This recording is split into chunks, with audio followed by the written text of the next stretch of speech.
Hello friends, ये class 8 mathematics के first chapter rational numbers का थर्ड वीडियो है, जिसमें हम concept of number line and rational numbers between two rational numbers को डिस्कस करेंगे। तो हम लोग नंबर लाइन को डिस्कस करेंगे और हम लोग डिस्कस करेंगे कि कैसे दो रैशनल नंबर्स के बीच में हमें और रैशनल नंबर्स मिल सकते हैं। तो नंबर लाइन हमें इंटीजर्स के लिए पता है, this line x tends indefinitely on both sides. ये आप कितने भी numbers right hand side of zero पे भी लिख सकते हैं and left hand side of zero पे भी लिख सकते हैं। इंटीजर्स इन्फिनिटी तक इस तरफ भी जा रही है और यहाँ पे माइनस इन्फिनिटी तक। We do not see any numbers between -1 and 0, 0 and 1, etc. यहाँ पे आप देख रहे हैं कि आपको 0 और 1 के बीच में कोई नंबर नहीं दिख रहा है। 0 के बाद सीधे नेक्स्ट नंबर 1 है, क्योंकि ये इंटीजर्स के लिए नंबर लाइन है। ऐसी 1 और 2 के बीच में कोई नंबर नहीं दिख रहा है, क्योंकि ये इंटीजर्स के लिए नंबर लाइन है। आपको सिर्फ इंटीजर्स ही इसमें दिखेंगे। पर जब आप रैशनल नंबर्स के लिए इसी नंबर लाइन को बनाएंगे तो आप 0 और 1 के बीच में भी डिविजन्स देख पाएंगे और वहां पे भी आपको रैशनल नंबर्स दिखाई देंगे। तो अब आपने यहाँ पे देखा तो you can now see numbers between -1, 0, 0 and 1। तो यहाँ पे अब आपको 0 और 1 के बीच में एक नंबर दिख रहा है, आपको -1 और 0 के बीच में भी एक नंबर दिख रहा है। The point on the number line which is halfway between 0 and 1 has been labeled half. तो अब 0 और 1 के बीच में जो पॉइंट है एग्जैक्टली बीच में, उसे हाफ लेबल कर दिया गया है। और ये काफी मतलब स्ट्राइक भी करता है कि 0 और 1 के बीच में जो पॉइंट होगा वो हाफ ही होगा। ऐसी -1 और 0 के बीच में जो पॉइंट होगा वो एग्जैक्टली मिडिल में वो -हाफ ही होगा। यहाँ पे हमने 0 और 1 के बीच के जो लाइन सेगमेंट है उसे 3 पार्ट्स में डिवाइड किया है। तो ये काफी नेचुरल सी बात है कि अगर 3 पार्ट्स में डिवाइड किया है तो जो फर्स्ट मार्किंग यहाँ पे आ रही है 0 और 1 के बीच में, उसे 1/3 लेबल किया जाएगा, क्योंकि ये 3 इक्वल पार्ट्स हैं। So the first of the equally spaced points that divides the distance between 0 and 1 into 3 equal parts can be labeled 1/3. How would you label the second of these division points on the number line? तो जो ये second division point है, इसे क्या label किया जाएगा? ये भी काफी नॉर्मल सी बात है, नेचुरल ही लगता है कि क्योंकि ये twice of this point है तो इसे twice of 1/3 यानी 2/3 लेबल करेंगे। The point to be labeled is twice as far and to the right of 0 as the point labeled 1/3. So it is 2 times 1/3, that is 2/3. We can continue to label equally spaced points on the number line in the same way. आप इसी तरीके से हर integer के बीच में 3 parts या 2 points define कर सकते हैं और 1/3 के गैप में और मार्किंग्स कर सकते हैं। The next point is 1, which can be represented as 3/3. तो 2/3 के बाद नेक्स्ट पॉइंट 3/3 है या 1, जो ऑलरेडी लेबल्ड है क्योंकि 1 एक इंटीजर है। Then comes 4/3, 5/3, 6/3। तो इसी तरीके से आगे जाके आपको 4/3 मिलेगा, 5/3, 6/3 जो एक्चुअली 2 के इक्वल है, एंड सो ऑन। आप इसको यूज करते करते इंफिनिटी तक जा सकते हैं। Any rational number can be represented on the number line in this way. In a rational number, the numeral below the bar, that is the denominator, tells the number of equal parts into which the first unit has been divided. The numeral above the bar, that is the numerator, tells how many of these parts are considered. तो जब भी आपको किसी rational number को number line पे label करना हो और वो इंटीजर नहीं है यानी कोई फ्रैक्शन है, तो आप क्या करेंगे ऐसा करने के लिए? तो आप सबसे पहले जो डिनोमिनेटर में नंबर है उतने नंबर ऑफ इक्वल पार्ट्स बनाएंगे, उस यूनिट को उतने पार्ट्स में डिवाइड करेंगे, और जो न्यूमरेटर में नंबर है उस पॉइंट को सिलेक्ट करेंगे। जो न्यूमरेटर में नंबर होगा वो आपको बताएगा कि इनमें से कितने पार्ट्स कंसिडर करे जा रहे हैं। जैसे हमारे पास 2/3 था तो हमने 3 पार्ट्स में डिवाइड किया था, और जो सेकेंड पार्ट है उसको कंसिडर किया था, वो आपके लिए 2/3 था। तो जैसे यहाँ पे एक एग्जाम्पल है, represent 5/8 और नंबर लाइन। तो हमें 5/8 को नंबर लाइन पे represent करना है। तो जैसे हमने पढ़ा, हम नंबर लाइन में 0 से 1 के बीच में, क्योंकि 5/8 है, हम 8 पार्ट्स में डिवाइड करेंगे 0 से 1 को। तो हमने यहाँ पे 8 पार्ट्स में डिवाइड किया है, 1 part, second part, third part, fourth part, fifth part, sixth part, seventh part and the 8th part. we use the number 1 by 8 to name the first point of this division. तो first point क्या हुआ? 1 by 8 हुआ. The second point of the division will be labeled 2 by 8, the third point 3 by 8 and so on. तो अब जो second point होगा वो 2 by 8 होगा, ऐसे ही third point 3 by 8 होगा and so on. तो 5 by 8 fifth point होगा जो यहाँ पे labeled है. अब ये सेकेंड एग्जाम्पल है, represent -7/4 on number line. तो क्योंकि 4 डिनोमिनेटर में है तो सबसे पहले हमें ये स्ट्राइक करता है कि हमें 4 इक्वल पार्ट्स में डिवाइड करना है. We make 7 markings of distance 1/4 each on the left of 0. क्योंकि नंबर नेगेटिव है तो हम लेफ्ट साइड ऑफ 0 में वर्क करेंगे और 7 मार्किंग्स बनाएंगे क्योंकि न्यूमरेटर में 7 है of distance 1/4 each. The seventh marking is 7/4. तो जो लास्ट मार्किंग या सेवेंथ मार्किंग होगी वो -7/4 के इक्वल होगी. तो हमने यहाँ पे देखा कि यहाँ पे 0 है और हमने 1/4 की इक्वल डिस्टेंस पे लेबलिंग करी. तो ये फर्स्ट पॉइंट हुआ -1/4, सेकेंड पॉइंट हुआ -2/4, थर्ड पॉइंट हुआ -3/4, फोर्थ पॉइंट हुआ -4/4, फिफ्थ पॉइंट हुआ -5/4, सिक्स्थ पॉइंट हुआ -6/4 और सेवेंथ पॉइंट हुआ -7/4 और एट्थ पॉइंट होगा -2 या -8/4. तो इस तरीके से आप लेबल कर सकते हैं easily. How many rational numbers are there between 3/8 and 7/8? तो दो rational number दिए गए हैं 3/8 and 7/8. हमें बताना है कि इनके पीछे कितने rational numbers हैं.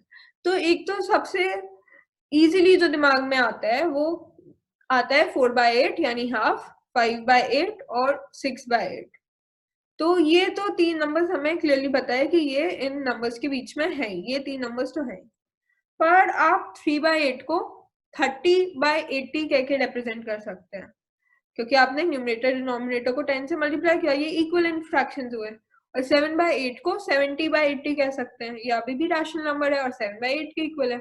तो अब आप देख रहे हैं कि इनके बीच में आपको बहुत सारे रैशनल नंबर्स मिल जाएंगे क्योंकि 31/80, 32/80, 33/80 एंड सो ऑन टिल 69/80 भी इन दो रैशनल नंबर्स 3/8 एंड 7/8 के बीच में ही होंगे. अब आप चाहते तो आप फर्दर लिख सकते थे 3/8 को 300 डिवाइडेड बाय 800. आपने न्यूमरेटर डिनोमिनेटर दोनों को 100 से मल्टीप्लाई कर दिया. और आप 7/8 को लिख सकते थे 700 डिवाइडेड बाय 800 और हमको तब भी उनके बीच में भी बहुत सारे मिल जाते हैं. 301 डिवाइडेड बाय 800 से लेके 699 divided by 800. And we can keep doing this further and the count of rational numbers between 3/8 and 7/8 would never end. आप ऐसे करते रह सकते हैं पर आपकी काउंट खत्म नहीं होगी. आपको आप हर बार क्योंकि न्यूमरेटर और डिनोमिनेटर को एक बड़े नंबर से मल्टीप्लाई करके और रैशनल नंबर्स ढूंढ पाएंगे. तो how many rational numbers are there between 3/8 and 7/8 का क्या आंसर हुआ? उसका आंसर हुआ इनफाइनाइट रैशनल नंबर्स. आप कितने भी रैशनल नंबर्स फाइंड कर सकते हैं इन दो रैशनल नंबर्स के बीच में. In fact, we can find infinite rational numbers between any two distinct rational numbers. आपको किन्हीं भी दो distinct rational numbers के बीच में infinite rational numbers हमेशा मिलते हैं. तो जैसे यहाँ पे क्वेश्चन है find 4 rational numbers between -1/3 and 1/4. तो सबसे पहले हमने इन्हें देखा और हमने रियलाइज किया कि डिनोमिनेटर सेम नहीं है गिवन फ्रैक्शंस का या रैशनल नंबर्स का. तो हमें पहले डिनोमिनेटर सेम करना होगा. 3 और 4 का एलसीएम 12 होता है तो हम इनको कॉमन डिनोमिनेटर में लाएंगे. तो हमने -1/3 के लिए न्यूमरेटर डिनोमिनेटर को 4 से मल्टीप्लाई किया तो -1/3 इज इक्वल टू -4/12 एंड 1/4 के लिए हमने न्यूमरेटर डिनोमिनेटर को 3 से मल्टीप्लाई किया तो 1/4 इज इक्वल टू 3/12. तो अब हमारे पास इक्विवेलेंट फ्रैक्शंस आए -4/12 एंड 3/12. तो रैशनल नंबर इनके बीच में इजीली दिख रहा है -3/12, -2/12, -1/12, 0, 1/12 एंड 2/12. हम इनके बीच में कोई भी 4 चूज कर सकते हैं अपने मन से. अब एक ऑल्टरनेट मेथड भी यूज होता है रैशनल नंबर्स फाइंड करने के लिए किन्हीं गिवन टू रैशनल नंबर्स के बीच में. We can use the idea of mean also to find rational numbers between any two given rational numbers. This is because the mean of two rational numbers is always another rational number between them. तो हम concept of mean use करते हैं to find rational numbers between any two given rational numbers. ऐसा हम इसलिए कर पाते हैं क्योंकि दो रैशनल नंबर्स का मीन एक और रैशनल नंबर होता है और उनके बीच में ही लाई करता है। अगर a और b दो रैशनल नंबर्स हैं, if a and b are two rational numbers such that a is less than b, then a plus b divided by 2, जो उनका मीन होता है, is a rational number between a and b such that a is less than a plus b by 2 is less than b। अगर a और b rational number है तो उनका mean a plus b by 2 will be less than b and greater than a given कि a is less than b। This again shows that there are countless number of rational numbers between any two given rational numbers। तो इससे भी हमें पता चलता है कि हम countless number of rational numbers find कर सकते हैं गिवन रैशनल नंबर्स के बीच में, क्योंकि अब आपके पास अगर एक बीच का ये पॉइंट आ गया तो आप इस पॉइंट और इस पॉइंट के बीच का भी रैशनल नंबर फाइंड कर सकते हैं, वो भी ए और बी के बीच में ही लाया करेगा। अगर आप देखें तो ए और बी दो रैशनल नंबर्स हैं, उनका मीन कहीं बीच में लाया करेगा। अब मीन और बी जो वैल्यू है, जो एंड पॉइंट है, उनका अगर मीन ले तो वो कहीं मीन और बी के बीच में लाया करेगा, पर ये क्वांटिटी खुद ब खुद में ए और बी के बीच में भी लाया करेगी। ऐसे अगर आप इस मीन और बी के बीच का मीन फाइंड करें तो वो यहाँ पे लाया करेगा, और ये क्वांटिटी खुद ए और बी के बीच में लाया करेगी। आप चाहते तो इस तरफ भी ले सकते थे ए और मीन के बीच का मीन, तो आपके पास यहाँ पे कुछ मीन आता, फिर आप इस मीन से इस मीन के बीच में भी एक और मीन ले सकते हैं। तो इस तरीके से आप इनफाइनाइट रैशनल नंबर्स फाइंड कर सकते हैं गिवन दो रैशनल नंबर्स के बीच में using the concept of mean. Example, find 3 rational numbers between 1/4 and 1/2। हमें 3 रैशनल नंबर्स फाइंड करने हैं 1/4 एंड 1/2 के बीच में। तो सबसे पहले हम इनका मीन फाइंड करेंगे। तो जैसा कि हमने पिछली स्लाइड में पढ़ा, उनका मीन इन दोनों नंबर्स के बीच में लाया करेगा। तो 1/4 प्लस 1/2 डिवाइडेड बाय 2 इनका मीन होता है, और दिस इज इक्वल टू 3/8। तो फर्स्ट रैशनल नंबर आया 3/8। अब आप इस मीन का मीन ले सकते हैं किसी भी एक एंड पॉइंट के साथ। तो हमने सेकेंड रैशनल नंबर लिया 3/8 प्लस हाफ डिवाइडेड बाय 2, यानी 7/16। तो सेकेंड रैशनल नंबर हुआ 7/16। और थर्ड रैशनल नंबर हमने लिया फर्स्ट एंड पॉइंट और फर्स्ट रैशनल नंबर के बीच है, यानी 1/4 प्लस 3/8 डिवाइडेड बाय 2, यानी 5/16। तो थर्ड रैशनल नंबर हुआ 5/16। प्रैक्टिकल रेलेवेंस, तो जो नंबर लाइन का कॉन्सेप्ट हमने देखा उसका काफी प्रैक्टिकल यूज है। The concept of number line is routinely seen by us. This includes thermometers, meter scales, protractors, etc. तो थर्मोमीटर्स हो गए, मीटर स्केल हो गए, प्रोट्रैक्टर्स एक्सेट्रा, इन सब में concept of number line use होता है।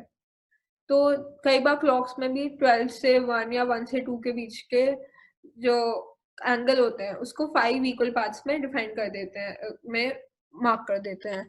और थर्मामीटर में तो आपको दिखता ही है, अलग अलग मार्किंग होती है, 20 और 30 के बीच में यहाँ पे मार्किंग्स बनी हुई हैं। मीटर स्केल में भी आप देखते हैं कि 1 और 2 के बीच में 10 पार्ट्स होते हैं। प्रोट्रैक्टर में भी ऐसे ही 90 और 100 हो गए या 80 और 90 हो गए, उनके बीच में 10 पार्ट्स होते हैं, ताकि आपको पता चले कि एग्जैक्टली एंगल है क्या।